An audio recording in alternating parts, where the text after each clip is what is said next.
Peace and blessings be unto you this morning. This is another beautiful morning for us to be happy and glad about life.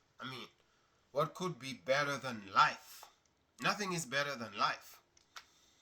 We used to sing a song saying, Your love is better than life. To me, life is love. Life is peace. Life is everything that's good that God has given. He blew himself in me, and that give me life. That's love. Just right there. Wow. Oh yeah, I'm drinking tea this morning. So now, what kind of tea is this? This tea is made up of, what is this tea? Blue vervain. Yes, I went to Jamaica and I get me some blue vervain. It's everywhere. Yes, it's grown in my yard, in my backyard, on the farm, in the pastures, everywhere, on the seaside. So I get those from the seaside, and I get those from up there in the mountains. Now, I think the one down by the seaside, it has more minerals to me, so I use both of them, but I kind of separate them. Tastes a little bit different. Wow, blue vervain. Oh my goodness, this thing has so much like nutrients and oh Jesus, it's so good for my body. I'm feeling great right now. I thank God for blue vervain, drinking out of a blue cup this morning. This is beautiful. Now,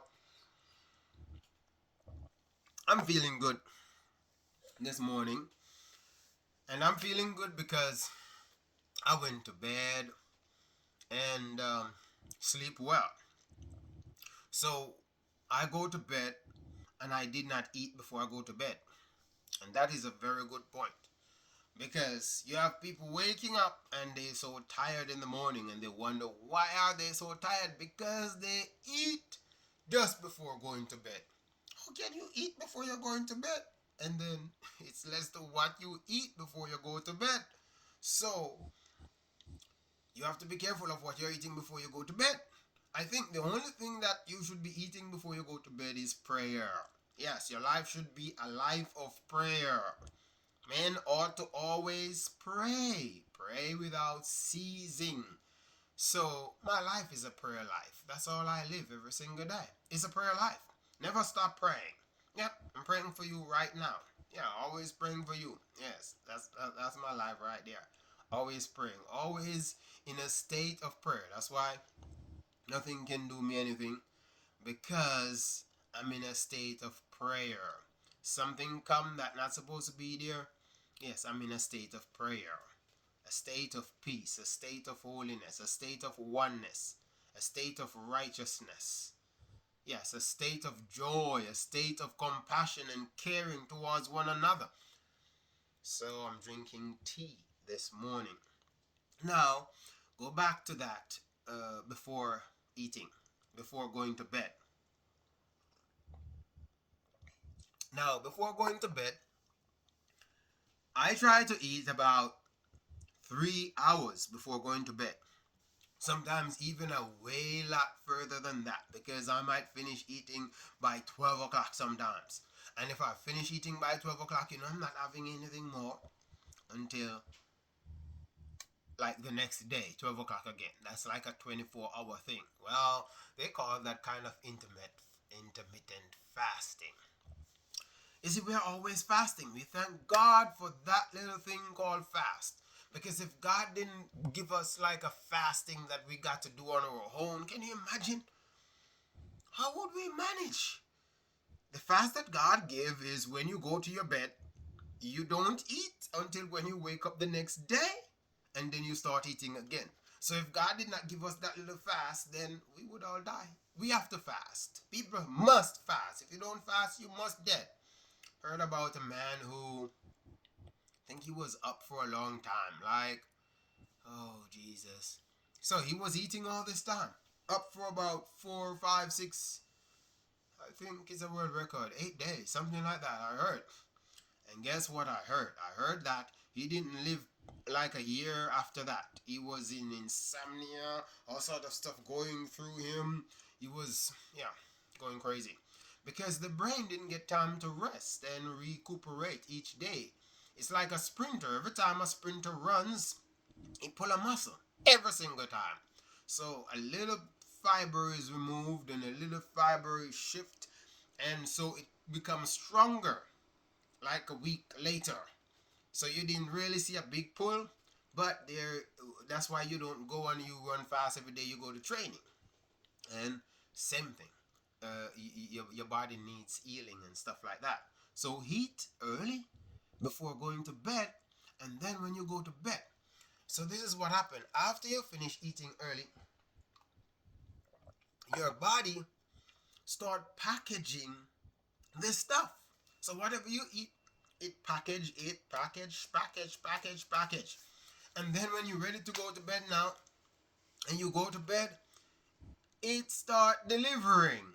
Yeah, it is delivering to the eyes, to the nose, to the lips, to the teeth, to the brain, especially that brain. It needs a whole lot of stuff in here. To the face, the forehead. See my forehead just right there. Yeah. To the whole body, to the heart, to the kidney. Yeah. All of this, you see, that's where it's going. And if I have some birds in there, then it goes to them. Well, that brings another thing called parasites. There are parasites in the body, and the food goes to them too. And they call for what they want, but that's something else. So it goes to all these places because it was already packaged and now it is delivered.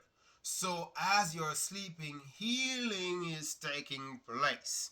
And this is what we call always praying. You know, to always pray. So this is always praying. Praying is doing what God asks us to do. The herbs are for the healing of the nation. Heat the plants with the seeds in them, and that shall be meat, M-E-A-T, for you. That's the first time I heard meat called in the Bible. Yeah, meat. I eat meat every single day. Yes, on my meat, it has seeds in them. And I'm not talking about no pig seeds, those pig have them two big balls. No, not no pig seeds and no goat seeds and no cow seeds. I used to eat those things. Yeah, but wow, what a way. You see, there's a thing called about repentance or something like that, a big turn around.